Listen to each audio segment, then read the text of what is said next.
Hey, small group leaders, want to get a video out to you as it relates to fall curriculum, and I know that's a question that everybody always wrestles with, is what curriculum do I select for my small group? And after all, we have called all groups this semester to come around three things: to learn, to live, and to lead. And when we really address this learn component, we feel that it's essential to understand that all groups are at a different place spiritually than other groups.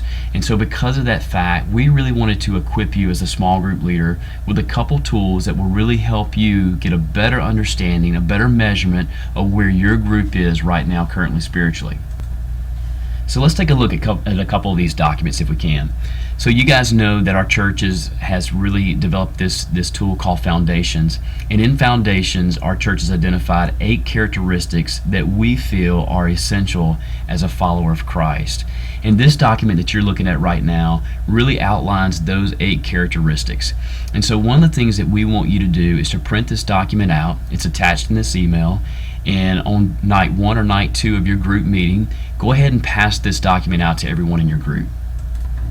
And once your group has these documents in their hand, here's what we want them to do. Just individually have your group members read through these 8 characteristics of a disciple, but specifically the 3 statements that are below each of these characteristics. And as they read through these 3 statements, here's the question we want them to wrestle with. Do these 3 statements represent my life?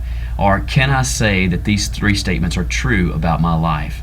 And so as they read through this document, here's what I want them to do, is to almost begin assigning a number, if you will, to how that characteristic is represented in their life. For example, let's say that I'm reading through the prayer characteristic, and I read, I regularly spend time communicating with God and asking Him for wisdom and direction.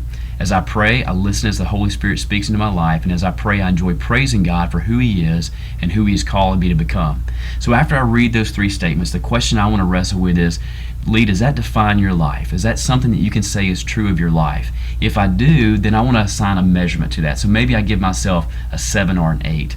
If I don't think that that's going to measure my life, or that's representative of my life, then maybe I'm going to assign myself a 2 or a 3.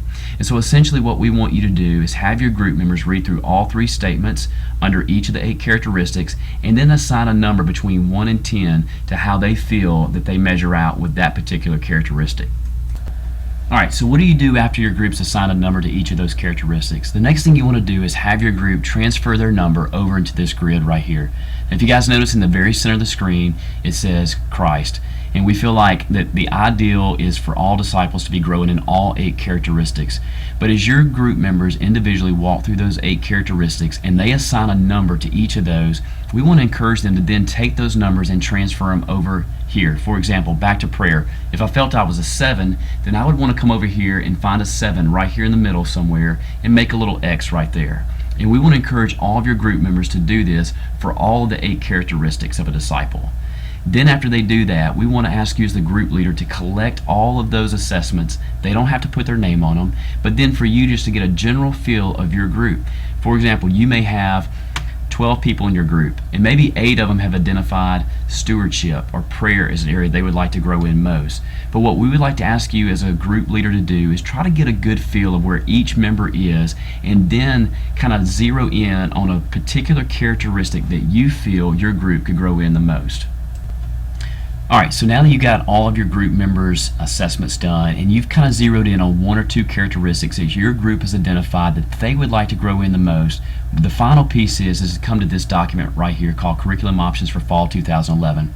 And these are curriculum options that we as a staff have agreed on, that either one we've had experience with personally or we've heard great things about, that we feel speak to each of those individual characteristics. So back to the prayer thing again. Let's just say that your group had identified prayer with most of your members as that's the characteristic we would like to grow in the most. Then you just simply come over here to the Fall Options curriculum, come down to prayer, and you see there are 2 options there. One's Prayer on Fire by Fred Hartley. The other is The Power of a Whisper by Bill Hybels. Those are 2 studies that we feel would be great tools for your group to use to grow in their area of prayer as a disciple. So again, this is just a great way of assessing where your group is, trying to be sensitive to that every group is different, and then helping them find the tool or the curriculum that's going to be best for them. So we hope this is helpful, and we hope that you guys have a great fall semester.